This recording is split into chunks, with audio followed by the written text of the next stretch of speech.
You know, you guys out there, all the fitness influencers and stuff like that, honestly, get involved because there's nothing out there for Uno. I'd still think like that. Yeah. Hi guys, welcome back to the DAMIHOW Podcast. I'm Dami. I'm Teo. I'm Lala, also known as Lorraine. And I said that already. I was going to say Andrew will listen to the DAMIHOW Podcast. I just said that. But anyways, hi, how are you? I'm good. I'm good. How you feeling? Alright, you know, it's been a long week, but no, I'm glad to be here. So thanks for inviting me, guys. Yeah, Happy New Year. Yeah, I'm really bad with that, especially at work. Like, I just go into a conversation and then people come back and say Happy New Year, and then I feel bad. I'm like, oh, I'm supposed to say Happy New Year. I'm really bad with that. I've forgotten already. I know. 1st of Jan, it was just another day for me. So when people are saying Happy New Year, it's almost like I forgot. That is We're in New Year now. Yeah. When do you actually stop telling people Happy New Year? Is it like after Jan? Because you meet people that you haven't spoken to in the New Year yet, and then It's like if you see your uncle on the 29th, you got to tell that guy Happy New Year. But anyone else, that's not for that. Probably being polite, like, okay. It's going into the 3rd week, Jan, so it's like, not really. I feel like from 2020 and up until this, it's yeah, the last, like everyone says every year goes by, but the last 2 years has been. it's been bad. Like, I feel like COVID it feels like a long time ago, but at the same time, it's just been weird. Period. Like, it took time from us. It took time. It really took a bit of time from us, but no, it is what it is. Oh, it's what it is. If you've been up to, what's been going on with you? Me, just working, trying to, you know, get the money that falls as opposed to what goes. You know, I've just been kind of working on my personal training business as well as my event business, which is my company called NoireFitFest. So it's been running for about 3 years now. We're actually in year 4 in September. So thank you. So this is the time where I have to kind of like dot my I's, cross my T's, get speaking to lots of companies, everything, can try and grow the brand and be a bit more visible, which is why I'm here today. Yeah. I can understand a bit more fully what it is I do and why it is I feel like it's important that we have an event like NoireFitFest. Before we even get into that, I saw that you did some bikini competition. How did you even get into that? And how long ago was that? Like a years, isn't it? Like 2018, 2019. Mm-hmm. So it's something that I've always wanted to do. So basically, a little bit of background briefly. So I come from a very fitness orientated family. So my mother is a fitness instructor. Even now, she's like 68. She still does it. I've got twin brothers and they're very much into fitness as well.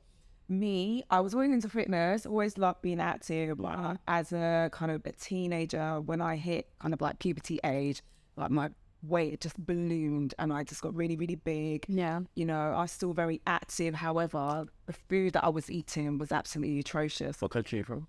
Jamaica. Oh, okay. So as a teenager, you know, when you puberty setting in, I'm tall, I'm 5'11", so I grew up and I grew out. And, you know, my mum was like, nah, we need to get this weight under control. But I'm thankful that I've got the mother that I have, because it wasn't one of those parents that was like, and the first, she was just like, nah. So she used to bring me with her to her kind of like keep fit classes. And back then it was like, you know, the women used to wear, you know, the kind of ones. And the bangs and the buns. She used to teach this class in Balham at this old school gym. It's not even there anymore. I think it's flats like everything else. Yeah. And she used to teach this class every Saturday. And I used to sit there and just watch there and everything. The music was banging. So that was the thing that kind of drew me in. Yeah. And eventually I just started doing it. So I think she wasn't like, right, you're going to do this because you're putting on weight. She just kind of sat me down. She knew I was going to. She knew you'd enjoy it. Yeah. Because I just started joining in. And then she got me doing other very active things. Like I was doing things like swimming, which I loved, ice skating, I was doing judo, started dance classes. So that was kind of like the beginning of me kind of being very active. Yeah. Still had an issue with my food. Yeah. I'm a teenager. Yeah, of course. You're just in my eating. I think back. Yeah. So, and I think in my 20s, early 20s, I was still kind of exercising again. You know, I was like, I want to lose weight, and I started losing weight. I was doing it incorrectly. So I was doing the usual of like doing nothing but cardio, running. Like my name was Forrest Gump. You know, and yeah, I did lose the weight. Unfortunately, my body just kind of just went like straight, you know, and like, you know, built like a letter P, like just like boobs and just no shape whatsoever. So my brother, again, very, you know why it is with my family. It's like the boys, they don't have to do too much. They just birthed and they're like, the rest of us are just like hard work. Yeah, exactly. So he started being very active. Initially he started doing gym like a lot of guys do, and then he just decided, I want to do bodybuilding. And this couple of years down the line, so he was already quite, you know, muscular. So I think for him, when he first hit the stage, it took him maybe about 8 to 9 weeks to training properly for nutrition and stuff like that. And his body was just like amazing. So I saw him, I was like, oh my God, this is what I wanted. Like, I wanted to have shape. I wanted an athletic frame. So what I did to myself, even though people were telling me, oh, you've lost weight, you look great, I didn't, it wasn't my goal, but what I wanted to do. So I said, who's your trainer? Who's your... So this guy called Gabriel Say, he's like... No way. Yeah, he was my trainer. He was like, couldn't him. For real? Yeah, so I don't know if you guys... Yeah, I was with him. And his wife Naisha, and they're like bodybuilding and apps and everything. So I contacted him. I was like, can you do for me what you've done for my neck? And he was like, yeah, sure, no problem. And also, I think a bit of sibling rivalry kind of set in, because I'm the oldest. Yeah. And I'm like, if you can do it, like, you know, I can as well. So he took me on, put me on a nutrition plan, training plan. And yeah, it took me 8 months though. It wasn't a quick weeks. Like my brother was already conditioned, so for him, he probably just needs to add a little bit more muscle and then strip down a bit. It took me 8. It was intense, but I enjoyed it. It was something that I needed to do because I needed to learn the aspect of discipline. Also as well, around about that time, I kind of decided I wanted to become a PT. Yeah. So as I'm doing my course, I'm actually doing what I need to teach my clients in practice. Yeah. So the journey took me 8 whole months. It was long, it was intense, but I learned so much. I learned about myself in terms of how resilient I can be. You know, also learn about kind of like disciplining myself and really kind of sticking to a program essentially, which is kind of outside of the norms of what you would do on a day-to-day, just an ordinary day. Do you know what I mean? Also as well, that's when I decided I wanted to be a personal trainer. And I was literally putting into practice what I was learning on my course as well. So it kind of worked out quite well. I thought anyway, and it did help me a lot. So as I'm learning my course, I'm like, oh wow, yeah, I can see why, Gabriel, yes, and did it. And this is why I need to have some amount of calories and learning about kind of macronutrients and stuff like that. So it all kind of made sense. So I've only competed twice. So the first one... Did you do that before the course or was that... I was still doing the course at the same time. Yeah, at the same time. Yeah. So so I hit the stage. First federation that I competed with was with a federation called Pure Elite, and then I was kind of a little bit disappointed with that federation. I won't go into it too much, but it kind of spurred me on to kind of continue. Mm-hmm. And then I competed with the PCA, who I will, if your first time doing, bodybuilding, I would recommend them to the 10th pound. It is so good. And I'm glad that I kind of was like, you know what, I need to do another show because I'm not satisfied. Blah, blah, blah. And I kind of moved on to them. And it was great. So first competition I entered was for the bikini section. I'm not sure if you guys are aware of the different categories and stuff. So you have bikini trained, which is a little bit more athletic. Then you've got physique, and then you've got body they just say bodybuilder. So essentially the bikini girls are like the smallest. Then the next stage up is a little bit more athletic, which is bikini trains, which is what I kind of went into. And then there's obviously the bigger girls that are next, the physique girls. Everybody poses differently. Your requirements are different in terms of your aesthetic. Even the way that you walk and pose, all of that's different as well. So it's just a whole new different kind of, I guess, aspect of fitness that I kind of walked into unaware of all of the things, even down to like posing. I had to get a separate pose. Yeah, you need to the coach for that. Yeah, and it's so funny because a lot of girls, guys as well, they just seem to think, oh, I'll just get big. Yeah, and then just spray myself down with people, and then they hit the stage, and it's like they don't know how to pose and everything. Yeah, and they might look great, but they can't show it. Exactly, they don't know how to showcase it. Just like the judges are like points off. So it's so funny now because I look back on my pictures and my videos and stuff, and I remember Gabe was saying to me, I just wish I had another 4 fight. At that point, it's like, I am tired.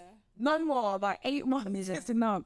But I look back on those pictures and I can see what he's saying now that I've kind of entered into that. And like, yeah, my glutes could have been a little bit higher, or maybe I could have come in a little bit tighter and stuff like that. And then you can ask the judges for a review as well, to ask them, what can you improve on? And for the most part, for me, they were like, just need to get tighter and just need to get tighter. Yeah. So yeah, it was a great time. And if you're going to do it, I do recommend it. But I also think that people should be kind of mindful that it will take a lot out. Yeah, I was going to say, how was that on you physically and mentally? Because I know it's a lot. It's intense. Like, I will say this. I think anyone can definitely do it.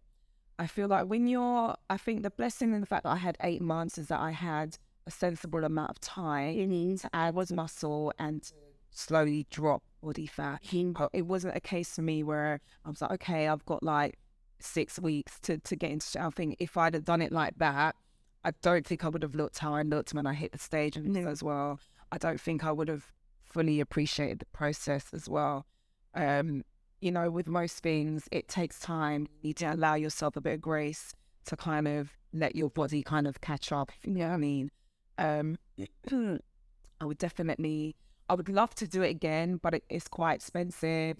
It's quite time consuming. You need to appreciate the fact that maybe your social life is going to have to take a back burner. So if you're prepared to do that, then it's fine. So yeah. No, that's crazy. It was funny. We was talking before about bodybuilding, and I was just like, I personally can't do it because I just feel like I can't restrict myself that much in terms of like food, because I love eating. I love food, so I just can't imagine myself doing it. And at the same time, I feel like I would, because I'm quite naturally muscular already, and I feel like having to, because I know there's different characters, but I feel like having to really focus on my physique to that extent, I feel like it would make me way too conscious of my body. Yeah, so I was just like, that is what, I don't know, that's the size. Yeah, it's like when you get to that lean stage body type, it's not sustainable. And that's the worst thing. But in your head, the minute you put on weight, I called myself fat. I wasn't fat. I put on like I'm a lot bigger now than I was then. But it's like when you look at yourself, and then it's like, oh my God, I'm going to lose all of the gains. The fat that I put on, I don't want that back again. I worked so hard to get it. But it's like, no. You had to lose that amount to be like, being stage ready and being like just ready in general for your life is an entirely different thing. Yeah. Actual bodybuilders, they themselves can't sustain that. But if you're a sensible bodybuilder, you will allow yourself a certain amount of body fat to put on off season, so it's sustainable for you. But if you're crazy enough to think that you can just keep that kind of stage look, you're always gonna do yourself injustice. So I wouldn't even think about it. I think you'd be great. I think I would put you in the wellness category. I'm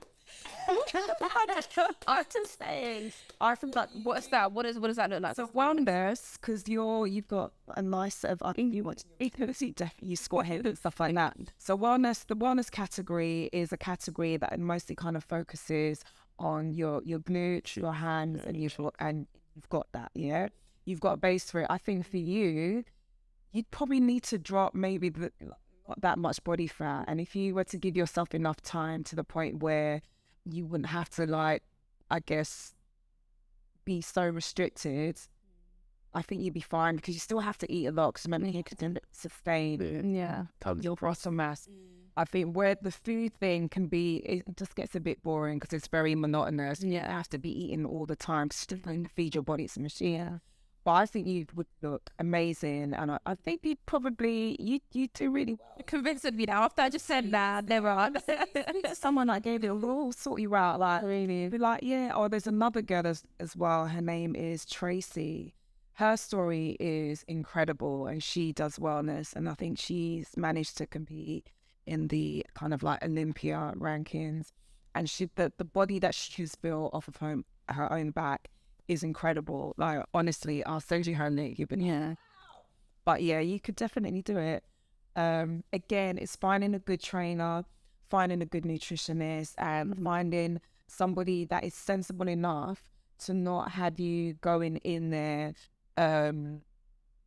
like being just ridiculous with your diet and all the rest of it, to the point where you hate your training, you hate what you're doing. I actually enjoyed it. It was hard. But when you look back at that time, I'm like, it wasn't as bad as maybe it'd have been. So maybe you think about it though.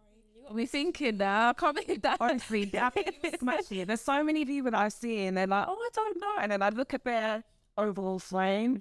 I'm like, it wouldn't even take you that long. And you already do the training anyway. Probably just need to adjust your nutrition a little bit, and you'd be there. Even if you did it just for the experience, you could take it off and be like, I've done it now, and then just interesting. I don't know. I'm kind of thinking about it now. Honestly, it'd be great. The frame is there. Get your nutrition underway. Couple of posing sessions. Some heels on. We'll look into it. But how do they? Sorry, just. What I've always thought, even with like powerlifting or like bodybuilding, because you don't really get you only get kind of like medals in it in terms of like prizes and stuff. Like, I think it depends on the levels, on the tiers. Is there ever any monetary? I mean, essentially it depends on the federation. I mean, each federation is different, and they all have their certain kind of prizes. So for PCA, it might have changed now, because like I said, it was like 2018, 2019. When I did it, and my category is actually quite a popular one. There was like 30 contestants, like I'm all on the stage. Like, there's a video of me that I've posted a few times of it looks like I'm bullying this girl, but I'm not. So basically what it is, there's a pose down. Everyone's got to fight for their space. So, all right, girls, you're going to come out now and do your thing. So my posing instructor, she told me, go right to the front of the stage, mark your spot, pose up, do it. I'm following my instructions. So I'm at the front of the stage. Also, I'm taller than everybody else. So I get to my spot. So this girl, she tries to slide in between me and the other contestant. And I'm like, and what people don't hear, because they're watching the video, and this is why I'm like, I object to them calling you buddy. She said to me, need to move out of the way. I need to move. Why am I moving here? Like, we're competing. Like, no. So, like, so she can't give. So eventually she has to move. Like, I'm not. This is, we're in competition. So why would I accommodate? Get out. No, that's funny. That's crazy. So it's interesting. It's a good experience. So What inspired you to start NoireFitFest? NoireFitFest. So I started training, and then I decided I wanted to become a personal trainer. So for me, like I said earlier on, when I was telling my story, my mum, dragging me to her fitness classes and stuff like that. Obviously I grew up in a predominantly black area. I see black people doing their thing and what have you. So for me, seeing kind of black people being active. So when I decided to do this profession full time, and I started expanding out, networking, started to go to different kind of very well-known fitness and wellness events, I'm sitting there and I'm looking and I'm not seeing enough brown and black faces. And I'm like, this is unusual, because I know from growing up with my mum, her taking me to different classes, and her introducing me to different fitness instructors, you know, I know that they're out there, and I'm like, why am I not seeing them on these platforms? Like, it's just weird to me. Yeah. And it's equally odd as well, because typically when society thinks about Black people and what Black people kind of excel in, is if it's not music, then it's sport. Yeah. So I'm just like, so why are we not seeing them more represented in kind of like fitness arenas? Didn't make any sense to me. So I'm bouncing around, I'm going to all of these like major kind of events and stuff like that, and I'm seeing maybe one or two Black faces, and then the other kind of brown, like mostly if they tend to put in Black faces, it tends to be somebody who is acceptable Black, which tends to be mixed race, and it's like, no, yeah, it's entirely different. And I'm like, yeah, I'm not happy with this. This is actually kind of ridiculous. So I just thought, you know what, Mommy, I'm begging for a space. Let me just actually create a space. The wealth of people that I know are super talented at what they do, and give them an opportunity to kind of, you know, showcase their talents, talk about maybe the industry, talk about their experience in the industry. And also the other thing that kind of made me want to do is, like, I'm kind of reading different platforms. So I'm reading stats in regards to, you know, how the Black community are probably the least active community in the UK, and actually that goes across the diaspora. If you look at the stats in like the US as well, it's the same thing. It's so great. Yeah, because like, you have to remember, we're like a minority. In the UK, I think Black people make up like 3%. In the US, it's like maybe like 15-16%. So when you take those percentages and then you kind of that makes more sense. Yeah, and you add up in terms of how active we are. I think the last time I checked, I think not UK active. Is it women? No, it's oh God, where did I get the stats from?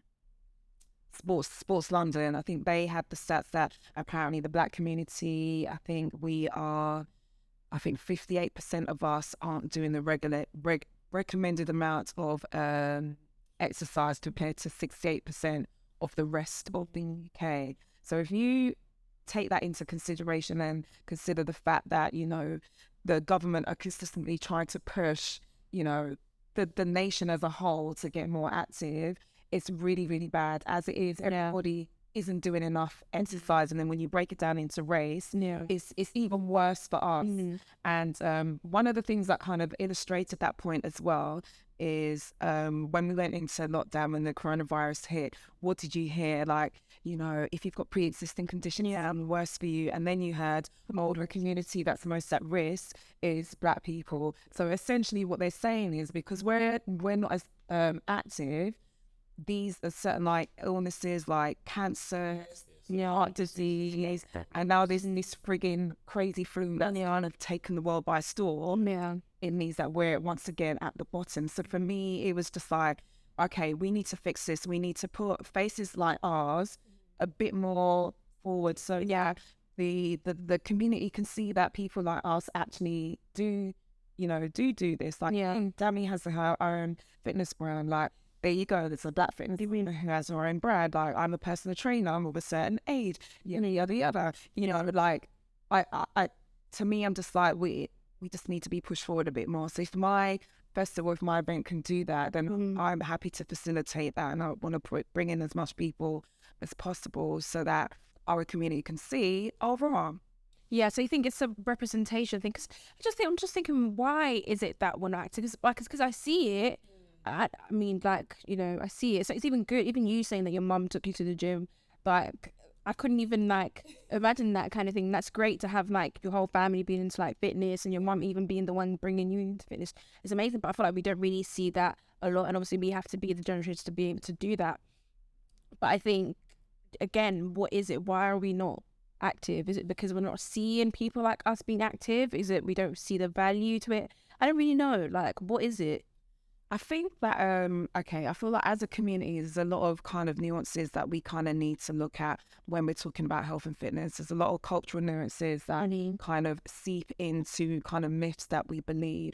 Like, my background is that I'm Jamaican, okay? So typically, like, Jamaicans are like, oh, well, you know, it's nice to be fluffy and all of that, which is fine. Like whatever body shape you are, that is your body shape. However, that kind of feeds into this kind of, I feel like, unhealthy kind of way of thinking that you can just kind of just eat wherever you want and then not expect any kind of health implications off of the back of that. I feel like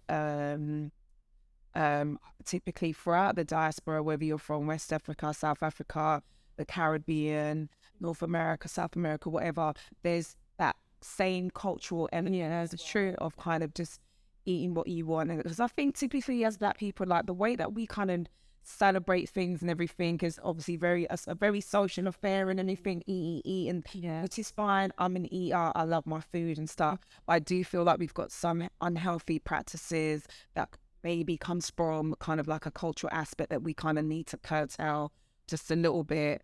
So there's that. And then I think of late, due to, I would say, social media as well, we're kind of like dealing with this other aspect of, particularly for women, is like kind of like the aesthetics of things. People think about the aesthetics first, rather than the actual, than the health. So which is why, you know, people who are flying to Turkey or Dominican Republic would rather go under the knife than pay you or pay another trainer to help them to get into some sort of shape and blah, blah, blah. On my own, like, it's so funny when clients come to me, especially women who want a particular shape and everything. It used to bug me, like, I want to keep K-body, I want whatever IG model they've looked at. Of late, I've kind of like just ignored them when they say that. So I'm like, okay, cool. So you want a particular body shape, blah, blah, blah, blah, blah. I can't help you with it. I like, Kim K she didn't have her body when she started that way. Like, she's just somebody with money and access. So what I try to get them to do is I try to train them towards an actual goal. So for instance, if I get them to lift heavy, and I set goals for them and stuff like that. And then the beautiful thing about that is that when they start to kind of achieve certain goals, the aesthetic that they had in their head, if that goal is no longer a thing now, they're more concerned about, okay, I did a PB last week, can we aim for something else? And then you start seeing them kind of correcting themselves and doing things, and how their thought process has kind of changed.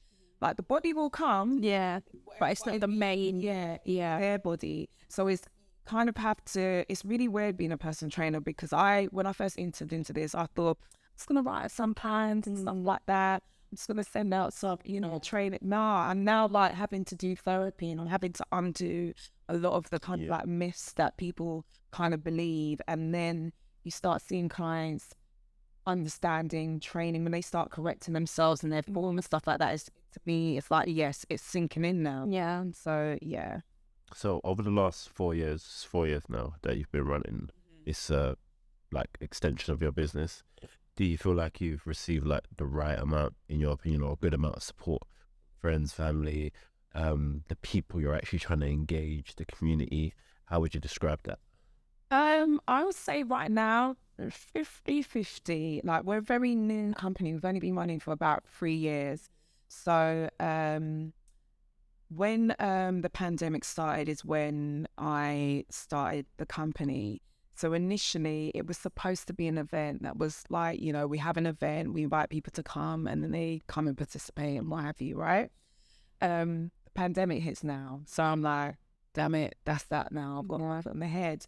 And then I thought, well, at the time we didn't really know whether or not this time next year would be the same situation. And I just thought, you know what? Just find another way to do it. So we decided to go online. So people could buy tickets, access the event like that, and they could participate in all of the classes throughout the day. And how was that? It was cool. It went really, really well. Like, I was kind of nervous because at that time, Boris Johnson was doing a madness, like, stay in the house. And it killed me. So I'm like, if this man says, all right, nothing can happen on the day of my event, I'm going to lose it. So it was like, touch and go, but it was fine. So, after that, kind of trying to get people to understand what this event is about was really, really difficult. Yeah. And it was difficult because if I was doing an ordinary kind of like party, like, you know, drinks, DJ, what have you, people understand that. They understand the concept of that. The minute you start saying fitness, they're like, wait, I've got to exercise all day. And it's like, no, you don't have to exercise all day. It's like different classes. You can book what you want. It's going to be vendors there. It's going to be a DJ, a massage person, wellness space, what have you. So unless you're somebody that's pretty much into fitness, it's very difficult to sell something to somebody who already has it in their head that fitness is the enemy and you're going to make me do 20 jumping jacks and I'm going to throw up and that's near the end of my life. And I feel like just outside of our community, that is a general fear of people in terms of like exercising and what have you. And the whole purpose of this event is to kind of break that. Fitness does not have to be boring. It can be mad fun. Like I've got instructors who excel in different things, from soca aerobics to hit sessions to doing sessions to funky house. Like this girl called Caramel, she's an amazing instructor and she like breaks down routines and stuff like that. So I tried to get instructors who typically teach classes to genres of music that come from our community, so it's familiar to people. So they're like, well, okay, we like that, we can do this stuff and things like that. So again, for me, because I decided to start this event, and I'm like, okay, this is a challenge that I've decided to take on, so I just kind of have to accept what it is. So it is my job to try and make sure that people understand and that it's transparent to people and they get it. I'm trying to get more men to come because I feel like men hear group training session, and they hear things like soca aerobics. Oh no, it's so that's you ain't got no waste in. Can't wait. No, like we've got male instructors in here who like hit sessions. We've got people who do boxing and stuff like that. So just come down. It's for everybody, because the reality is, like I said, the entire community, that we really need to get a hold of this health and fitness thing.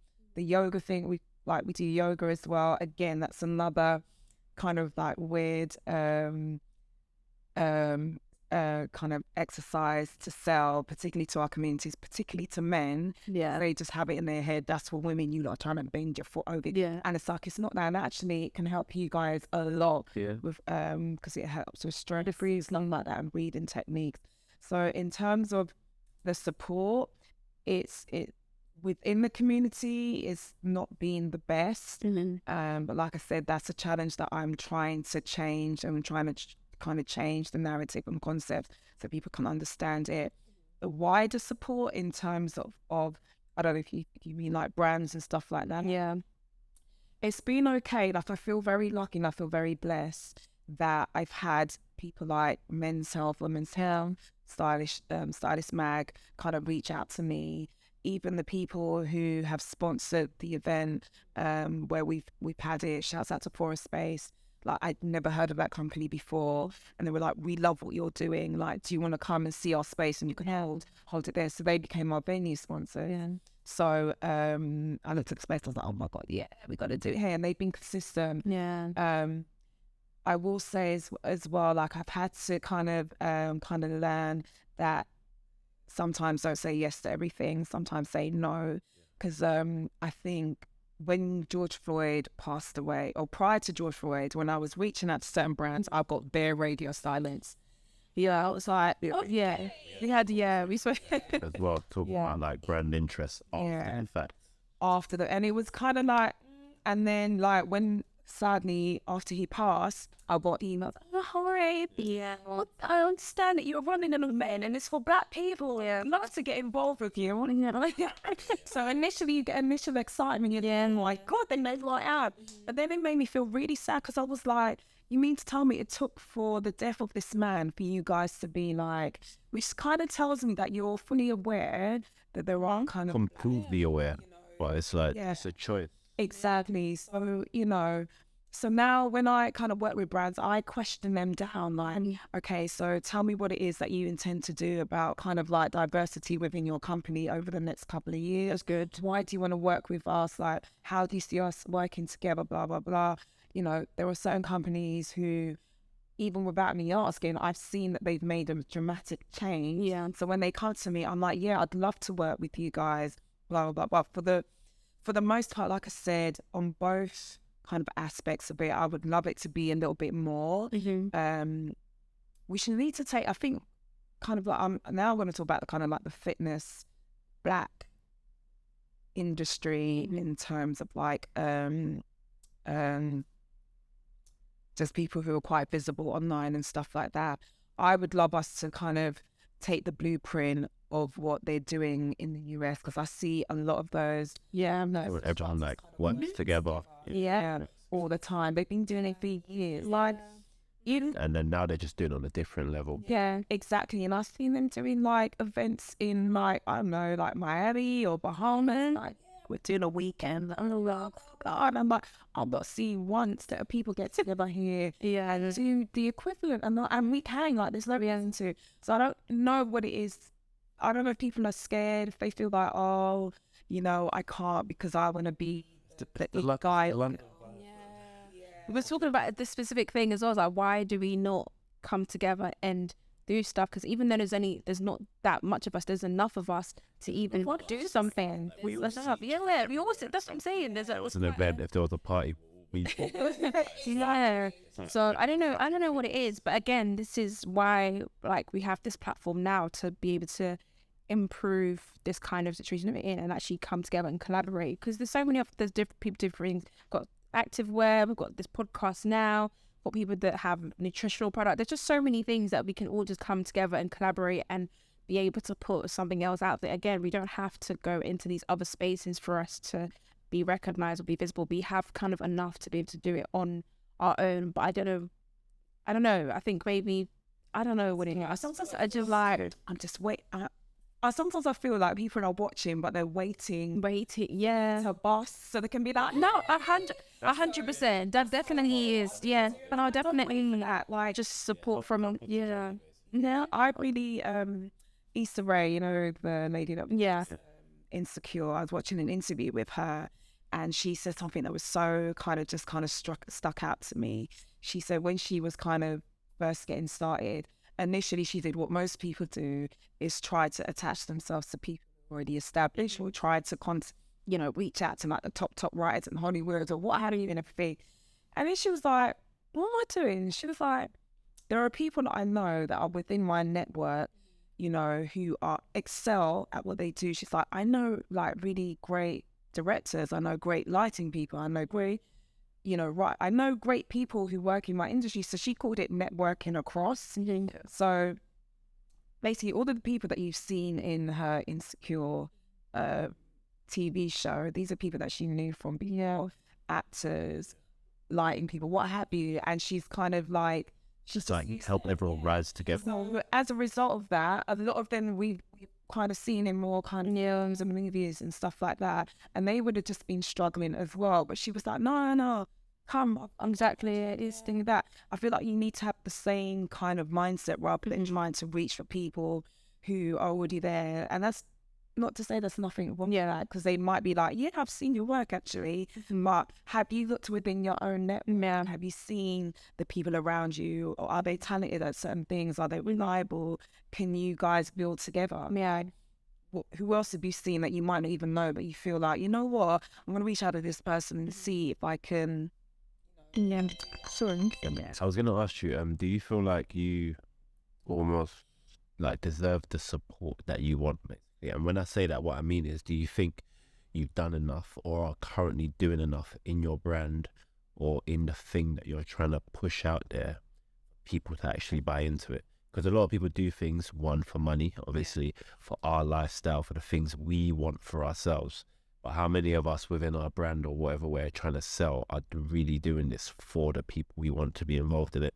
So with that being said, do you think, even because you're talking about the type of support you was getting from the community against the type of support you was getting from brands, in both directions, do you feel like you deserve? Yeah.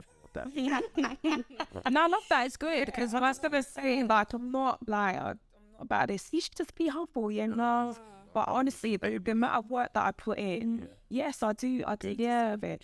Like the thing is, like, I could very easily just go out there, get a 9 to 5 and be earning X amount of money and everything. But I actually love doing anything. I love fitness. I love it with a passion. Like, it's been in my life for as long as I can remember. The fact is so funny because I've got a degree in fashion technology, and actually I spent a considerable amount of time the early part of my career in the fashion industry, fashion and music. And like I told you before, my mum was a fitness instructor. So now that I'm doing this, she's like, Yeah. but you know, like, I just feel like I was made to do this. So yeah, so I don't feel no way in saying, yeah, I do. So that's good. Yeah, 100%. Yeah, I just hope that people see what I'm doing and see that it's a quality thing. Because I'm very much like, if it's not up to standard that I want, then I'm just not going to do it. Good. Yeah. No, I love that. That's great. So when's the next event? So the next one is going to be, I'll tell you the date now because I've actually it's it 21st of September, which is a Saturday. So we've got some time, guys. Okay, it's quite a while away. I know. Was there going to be anything any smaller? And I was hoping you said like March, May or something. Yeah, so the reason I've done it like that is like, so it's, I believe National Fitness Day is within, and that will, okay, yeah, then obviously the following week, we go into October, which, as you know, That's interesting, yeah. so I'm trying to knock it down properly. Yeah. Do you think you'd do anything just a bit smaller before that? I don't know, that depends. So hi, spots. Yeah, I know. Do you know what? I know. I've been meaning to do an event. So we had, so this was, I think it was, when was the Synergy event? I think it was like 2019, I think. And since then, I haven't been able to do another event just because there's a certain way that I want it. And I feel like I just don't have the resources to do it in the way that I want it. And I just don't want to just get people together and just like, oh yeah, let's work out kind of thing. I want to do it properly. Hopefully this year, there can be something. But yeah, I'm hoping you can do something because I haven't, unfortunately. I think when you had the one in September, I can't remember what I was doing, but I remember I was busy and I've seen it before. And I was like, oh, I definitely want to go because there isn't really anything like that for us. So yeah, it's so funny because I've had quite a few people say to me, I've been hearing about this thing and I've been meaning to attend. And I'm like, you just need to pencil it in and make sure reach. The people that have eventually come, they're like, this is amazing. It just needs to be on a bigger platform. We need to know about it more. And that kind of spurs me on to continue because it tells me that I'm doing the right thing. Yeah. I actually want this. Yeah. And people didn't want it. I'd be like, let me stack this. Let me go get my 9 to 5.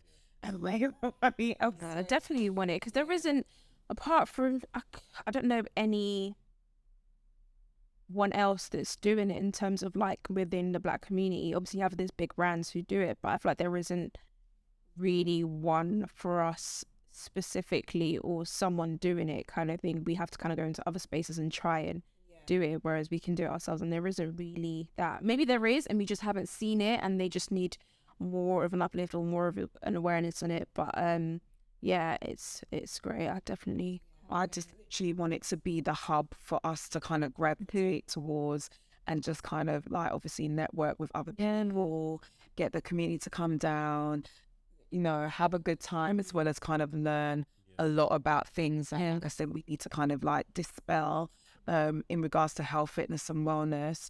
And also, you know, I like I said, I make sure that I curate the event so that it has, I'm going to say it to be black. But I want it to be a Black event. I want it to be things that we kind of recognize that comes from our various cultures from across the diaspora. Is that within the name, NoireFest? Yes. Yeah. So as you know, Noir. Yeah. So like I said, I'm very intentional. Yeah. But I'm also intentional about the fact that I make sure that I sign up people who know what they're talking about. Everybody is qualified. You know, some are already established, some aren't. But I just feel like the ones that aren't established, when I say established, I mean visible online. What they deliver. It brings so much more effort. Yeah, and they're just amazing. You just don't know about. Yeah, so I make sure that there's that space there. It's so funny because I get emails from people that I don't know who want to be part of it. And what I say to those people is, for the most part, I've already selected who I'm going to come down. Yeah. However, if you're somebody that's new and you want to be part of it, rather than kind of saying, "Can you just put me on?" Come and see the event for yourself. Come and experience. Yeah, exactly. Come and listen to these people talk about their journeys. Come and come down, come and support the event, come and see what levels you need to come in up to. Yeah. Especially with the wellness talks as well. So I invite people like yourself who are already established, and I might have a talk in regards to developing your fitness business. And I've got people who are like, oh, I want to be on the panel and everything. And I'm like, okay, well, tell me a little bit about yourself and stuff like that. And they've literally just started. I'm like, I can't put you on the panel. I need to have people on there already established and kind of, but come and listen. Listen to a Dami, listen to a Just Jean, listen to a Must Be Fit. There's just so many of us out there doing great things. So, yeah. I get what you mean apart in terms of like people kind of just want to be put on, but they don't actually want to support it in a sense that, put me on this instead of actually just come and get a ticket, come and experience the thing. Because it's kind of the same thing. Like people want a free set, a free item instead of actually just buying it. Support. They say they want to support you, but they're asking for it for free. So it's just like, I don't really know how that makes sense. Like, because you spend lots of money on these other brands, but when it comes to, your own, you kind of just want it for free, which is, I think that mentality needs to stop, and people need to stop thinking that's a way to support kind of thing. Because at the end of the day, it was small businesses. Like, do you know what I mean? If you give everything away for free, how are you gonna grow? Do you know what I'm trying to say? So I think people need to break out of that mentality. I think people think them just having the product or being at the space is supporting when they're not really trying to actually contribute to it. Do you get what I mean? Yeah. Where do you see NoireFitFest going in the future? I want to take it across the diaspora. So I want to take this event up and down the UK, so Birmingham, Manchester, Leeds, wherever. And then I want to take it to North America, Canada, the Caribbean, different, whatever countries in Africa want to have us down there, we'll do that as well. Like, again, like in terms of like Fit Pros and everything, I'm sure a lot of them kind of, they exist in those countries as well. So I want to reach out to them, and I want to be like, come on, let's do this event. Let's get our people healthier, man. They exist everywhere all over the world, man. Especially like this year, because a lot of people travel to Ghana and whatnot. And I know it's like I always knew some of these people were available, but I never saw them as often. And then now it's like I'm seeing people connecting with people abroad everywhere they go, and you realize, there's literally one of us everywhere. Just need to come together. Just need to come together. And where we are right now. Yeah. And just put more effort into what we do. Hence the reason why I asked if you deserve what you deserve. Last time, I'm happy you said yes, because People similarly to like that new person thinks, put me on as in, and he probably means it from a good place. He wants to somehow help you with his, experience or whatever it might be. But at the same time, it's like, get involved first. See what it is I do, because this might not be for you. Exactly. I mean, like, I totally agree with you. I know there's no malice in them when they're asking me, but I'm saying that to them because I feel like you can probably get something out of this if you actually come. And if you're saying to me that you want to be part of something, what that suggests to me is that that there is it's difficult for us to kind of succeed in certain areas where we are a minority. So you're like, it's the black thing, so I'll go over there, support it first, help the plans and work, so that I can. Gabriel said the same thing when he was building True Beasts, and he was saying how like people would always hit him up about let me support your brand and sponsorship, and let me be an athlete or model for you or blah blah blah. But then he messaged them back saying, have you ever bought a product? Like, do you even know what the material feels like on your body? Have you ever experienced a product from the cheapest one to the highest one? It's like, how could you, not in a negative way, but how could you want to support something you know nothing about? Exactly. I hear it. The DMs. Because when you really people want to be ambassadors, but you don't actually know if how can you support. You haven't experienced it yourself. Yeah, you can't. I think you're only thinking about it from the money prospect and the future of yourself, as opposed to the longevity of that brand or whatever. Yeah, exactly. So I'm like, if I'm saying this is for the community, like I said, I could just be doing this just for my own benefit and stuff like that. And don't get me wrong, like I charge people because this is my business. Exactly. Yeah, your input. At the same time, I do want people to have you know, benefit from this. I want, if like I said, if you're a newbie, I want you to learn from the wealth of knowledge that the people that I'm inviting come down have. And also as well, I need to support it. Like, as a community, I don't feel bad about saying that. 100. I don't. Yeah, it was good for you. I can't wait. Because I have seen it and it does not really do that. I can't announce just Far. It's far. Off camera, just tell her.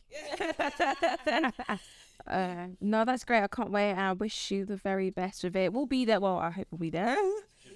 It's a way away, so you've got time to kind of. Was it 21st of September? 21st. Yeah, just because I have to be there. Honestly, I'll say this: the energy. Is that midweek? Oh, sorry, that's June. Yeah, it's just second to none. Like I said, like we get people to fill in questionnaires at the end of it, and we're averaging at 9. Can you put me on the panel as well? I haven't been like see all of that. I haven't put together like lots of experience in personal training. Do that. Like I think it's important not to just have the group class sessions. Yeah, to really be going like, listen, let's talk, man. Let's have a conversation. And I'm gonna have to make it longer because one of the feedback I was getting is like the talks need to be longer because we've got more. And it's so funny because the panel be there. They'll be like, has anyone got any questions? Everyone's like, silent. And then someone will put their hand and they get talking, and all of a sudden, so, you know, that's how it just starts with one. It starts with one person, and then ends. Yeah. So it's very funny, but yeah. So this year rather, I'm hoping for bigger and better, and you know, you guys out there, all the fitness influencers and stuff like that, honestly, get involved because there's nothing out there for all. I'd still think like that. Yeah, no, we can just. I also feel like the more visible you are, the more demands you can make on brands who are consistently. They're what they are. What they are. What she's me. Yeah. Yeah. Yeah, that's great. Any way we could be of help? Yeah. I don't know. We'll have conversations after, see what we can do. But 100% down for what you do, and can't wait. I thought that's what you were going. Okay, I'm anyways, but yeah, anyway we can help, whatever we can do, always happy to help and everything. And yeah, I can't wait. 21st of September, guys. You know, you gotta be there, we gotta support. I know it's a while away, but put it in your calendar. But yeah, it's been amazing. Thank you so much for coming on. Oh, follow the movement. Yeah, Instagram or on Twitter at NoireFitFest. So it's NoireFit Fest. Yes, there's a website and everything. So if you need more information, we'll put everything in the description box. But yeah, amazing. Thank you guys for watching. And if you listen to the DAMIHOW podcast, don't forget to like, comment and subscribe, and obviously follow us on our socials. Peace.